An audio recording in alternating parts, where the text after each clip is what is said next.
नमस्कार दोस्तों, आप सुन रहे हैं किस्सा जादू का थैला, टोपी और बिगुल। अगर आप किस्से कहानी सुनना चाहते हैं तो हमारे चैनल को सब्सक्राइब कीजिए और बेल आइकन को दबाइए ताकि आपको हमारी आगे आने वाली वीडियोस की नोटिफिकेशन मिलते रहें। अगर आपको एक किस्सा पसंद आए तो इस वीडियो को लाइक जरूर कीजिए, साथ ही वीडियो को शेयर करना बिल्कुल मत भूलिए। तो चलिए किस्सा शुरू करते हैं। एक समय की बात है, एक गांव में 3 भाई रहते थे। वे बहुत ही गरीब थे। एक बार उस गांव में ऐसा अकाल पड़ा कि लोगों को भूखे मरना पड़ा। उन भाइयों की हालत तो पहले से ही खराब थी, अकाल के बाद तो और भी बुरी हो गई। बिना अन्न के जिंदा रहना मुश्किल हो गया। तो अंत में तीनों भाइयों ने निर्णय लिया कि अपना गांव छोड़कर काम की तलाश में बाहर जाएं और कुछ पैसा कमाकर ही वापस अपने गांव आएं। शायद बाहर निकलने पर भाग्य साथ दे दे। तीनों भाई एक साथ अपना अपना भाग्य आजमाने निकल पड़े।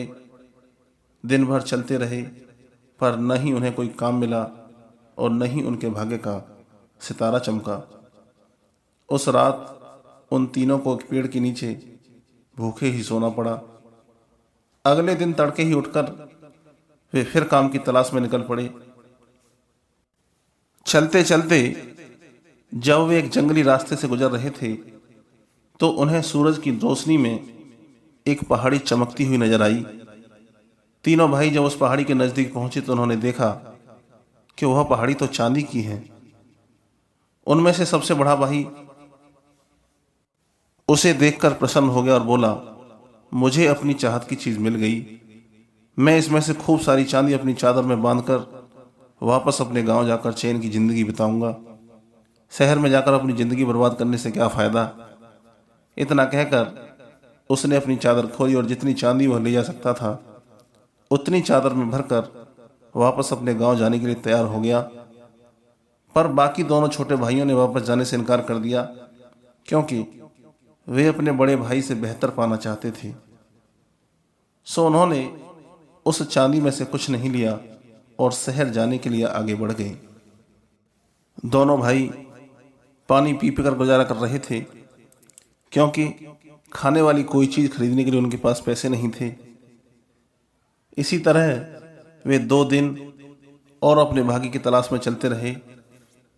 2 दिन बाद जब वे एक जंगल से गुजर रहे थे तो उन्हें कुछ चमकती हुई चीज नजर आई। जब उस चमकती चीज के पास जाकर दोनों ने देखा तो पाया कि वह सोने की पहाड़ी है। दूसरा भाई उस सोने की पहाड़ी के सामने खड़ा हो गया और अपने छोटे भाई से बोला, मुझे जिस चीज की इच्छा थी वह मुझे मिल गई। अब मुझे कहीं और नहीं जाना है। मैं इसी में से कुछ सोना लेकर अपने गांव वापस चला जाऊंगा और गांव में ही एक सुनार की दुकान खोलकर आराम और शांति की जिंदगी बिताऊंगा। इतना कहकर उसने भी अपनी चादर जमीन पर बिछाई और उसमें जितना सोना आया उतना उठाकर अपने गांव की ओर चल दिया। सबसे छोटा भाई बोला, चांदी और सोना इन दोनों में से मुझे कुछ नहीं चाहिए। मैं अभी और अपने भाग्य को आजमाना चाहता हूं। शायद मुझे तुम दोनों से कुछ और बेहतर मिल जाए। इतना कहकर उसने अपने बड़े भाई से विदा ली और शहर की ओर चल पड़ा। चलते चलते उसे 3 दिन बीत गए तो वह एक घने जंगल में पहुंचा। जंगल इतना बड़ा और घना था कि उसे बाहर निकलने का रास्ता ही नहीं मिल रहा था। वह भूखा प्यासा उसी जंगल में भटकने लगा।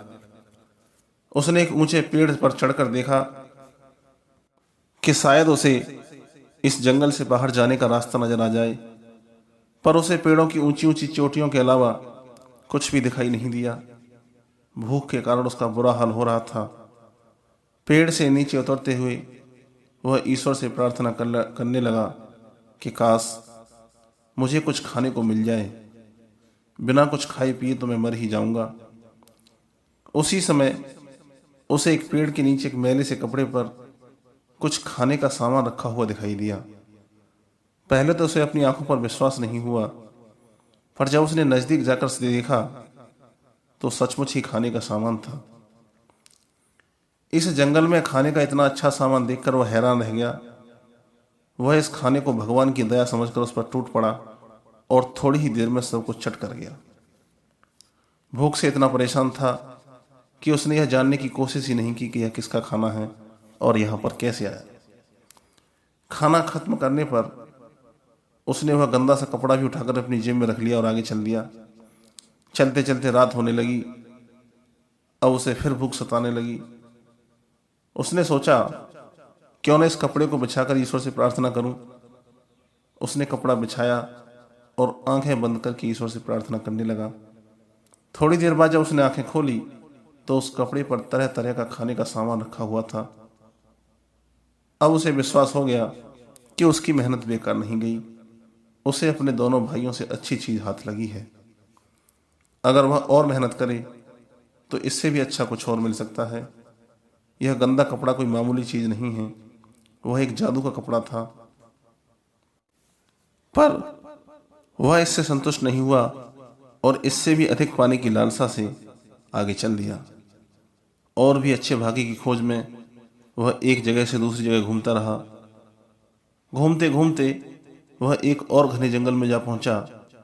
वहां उसने लकड़ी से कोयला बनाने वाले आदमी को देखा, जो खाने के लिए उन्हीं जलती हुई लकड़ियों पर लोहे के काले बर्तन में बिना छिले आलू उबाल रहा था।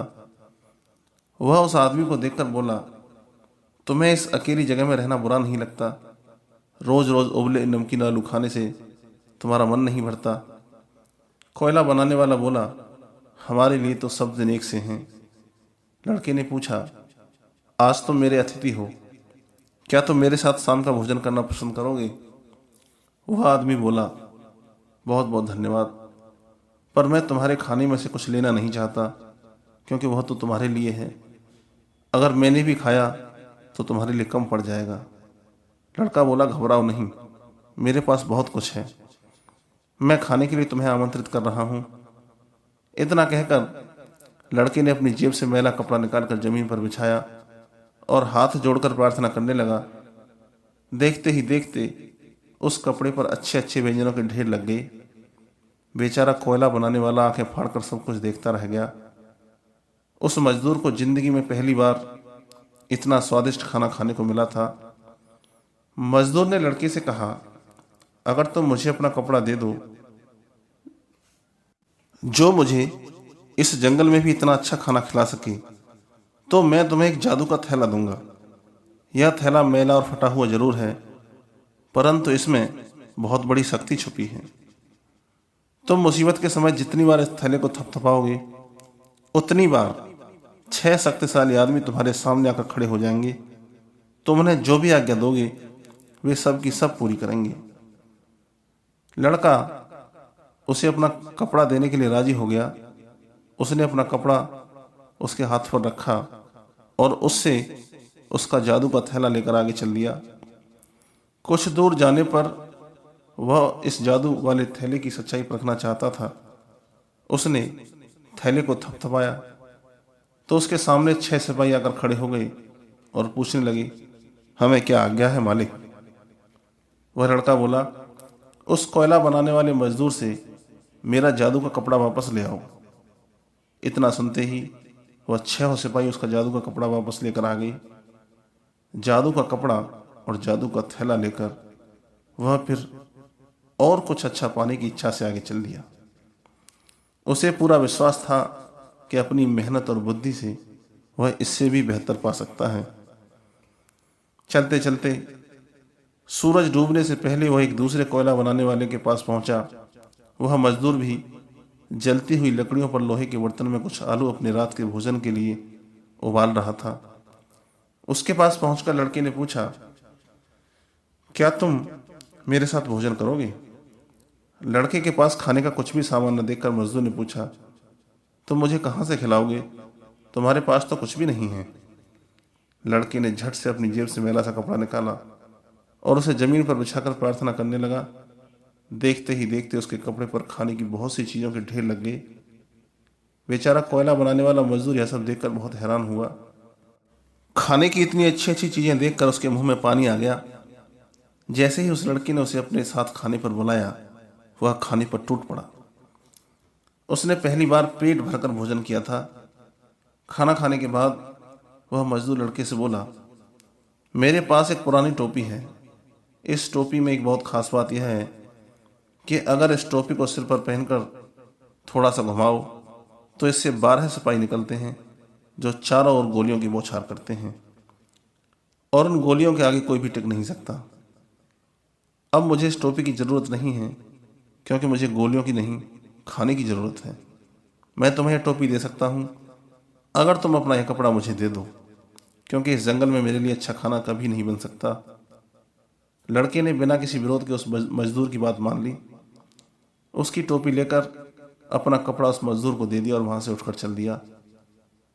थोड़ी दूर पहुंचने के बाद उसने अपने पुराने थैले को थपथपाया तो उसमें से 6 सिपाही उसके सामने आकर खड़े हो गए।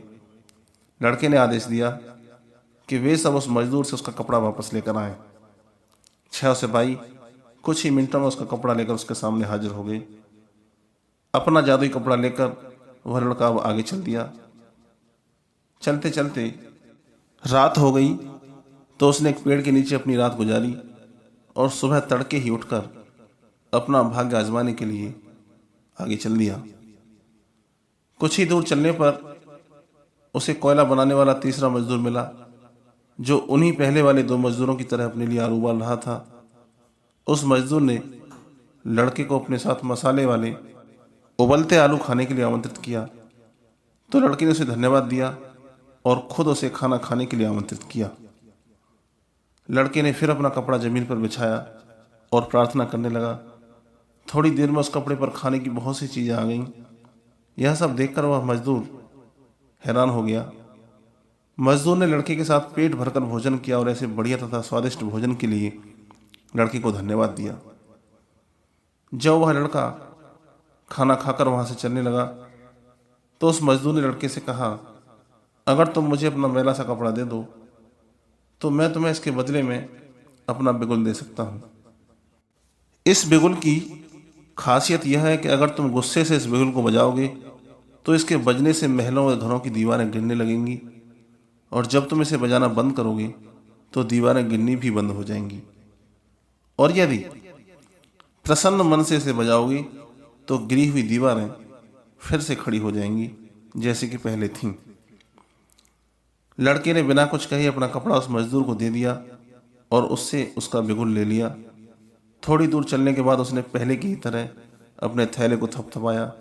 6 सिपाही उसका कपड़ा लेकर वापस आ गए। अब लड़के ने सोचा कि अपनी मेहनत और बुद्धिमानी से वह संसार का सबसे शक्तिशाली आदमी हो गया है। अब मुझे वापस अपने घर लौटकर जाना चाहिए। इसके साथ ही वह यह भी जानने के लिए बेचैन था कि उसके दोनों बड़े भाई किस हाल में हैं। ऐसा सोचकर वह वापस अपने गांव की ओर चल दिया। कई दिनों तक यात्रा करने के बाद वह अपने गांव पहुंचा। उसके दोनों बड़े भाइयों ने चांदी और सोने की दुकानें खोल ली थीं और रहने के लिए सुंदर घर बना लिए थे। दोनों ही बड़े आराम की जिंदगी बिता रहे थे। जब वह अपने फटे पुराने कपड़ों में अपने बड़े भाइयों के घर में घुसा तो उसके भाई ने उसे पहचानने से इनकार कर दिया। फिर दूसरे भाई ने भी उसके गंदे और पुराने कपड़ों को देखकर उसका मजाक उड़ाया और बोला, क्या तुम हमारे वही भाई हो जिसने सोने चांदी को देखकर नाक सिकोड़ी थी और हमसे अच्छे भाग्य की तलाश में हम दोनों को छोड़कर चला गया था, जो राजा बनने चला था और भिखारी बना हमारे सामने खड़ा है। इतना कहकर उसका हाथ पकड़कर उसे अपने घर से निकाल दिया। उसे अपने दोनों भाइयों पर बहुत गुस्सा आया। उसने अपने कंधे से अपने पुराने थैले को उतारकर थपथपाया तो 6 सिपाही उसके सामने आकर खड़े हो गए। लड़के ने आदेश दिया कि मेरे दोनों भाइयों की खूब पिटाई करो। सिपाहियों ने ऐसा ही किया। बेचारे दोनों भाइयों की मार मार कर हालत खराब कर दी। वहां के लोगों ने जब उन दोनों की सहायता करने की कोशिश की तो सिपाहियों ने उनकी भी मरम्मत कर दी। दोनों भाई सोने चांदी के प्रसिद्ध दुकानदार थे, अतः उन्होंने अपने भाई की शिकायत राजा के पास कर दी। राजा ने उस लड़के को पकड़ने के लिए एक सेनापति को अपने दल के साथ बाहर जाने का आदेश दिया और कहा, इस शांति भंग करने वाले को शहर से बाहर निकाल दिया जाए। परंतु लड़के के सिपाहियों ने सेनापति और उसके सैनिकों को ऐसा खदेड़ा कि वे लहूलुहान होकर पीछे हटने को विवश हो गए। राजा ने कहा, यह आवारा लड़का अभी तक काबू में क्यों नहीं आया है। अगले दिन राजा ने उसके खिलाफ एक और बड़ा दल भेजा। युवक ने उनके खिलाफ और भी अधिक पुरुषों को खड़ा कर दिया और जल्दी से अपनी टोपी अपने सिर पर 2 बार घुमाई, जिससे भारी बंदूकें बजने लगीं। राजा के सैनिकों को खूब पीटा गया और उन्हें बंदी बना लिया गया। अब तो राजा डर गया और सोचने लगा कि इसके पास तो कोई दैवीय शक्ति है। राजा ने उसे समझौता करने की बात कही तो उसने कहा कि मैं तब तक समझौता नहीं करूंगा जब तक राजा मुझे अपनी बेटी को पत्नी के रूप में नहीं देता, और मैं राजा के मरने के बाद पूरे राज्य पर शासन करूंगा। राजा के सामने बड़ी गंभीर समस्या खड़ी हो गई, लेकिन उसे लड़के की बात माननी पड़ी। राजा ने अपनी बेटी से कहा, आवश्यकता पड़ने पर सब कुछ करना पड़ता है। यदि मैं शांति चाहता हूँ और अपने सिर पर मुकुट बचाए रखना चाहता हूँ तो मुझे तुम्हें उसको देना ही पड़ेगा। शादी का जश्न मनाया गया, लेकिन राजा की बेटी इस बात से नाराज थी कि उसका पति एक आम आदमी है जिसने एक जर्जर टोपी पहन रखी है और एक पुराना थैला रख रखा है। वह उससे छुटकारा पाने के लिए कुछ करना चाहती थी और रात दिन सोचा करती थी कि वह इसे कैसे पूरा कर सकती है। फिर उसने मन ही मन सोचा कि क्या यह संभव है कि उसकी अद्भुत शक्तियां थैले में हो। फिर उसने लड़के से प्यार भरी बातें करते हुए कहा कि तू इस मैले से थैले को फेंक दे, क्योंकि वह तुझे इतना बुरा बना देता है कि मुझे खुद को तेरी पत्नी होने में लज्जा आती है।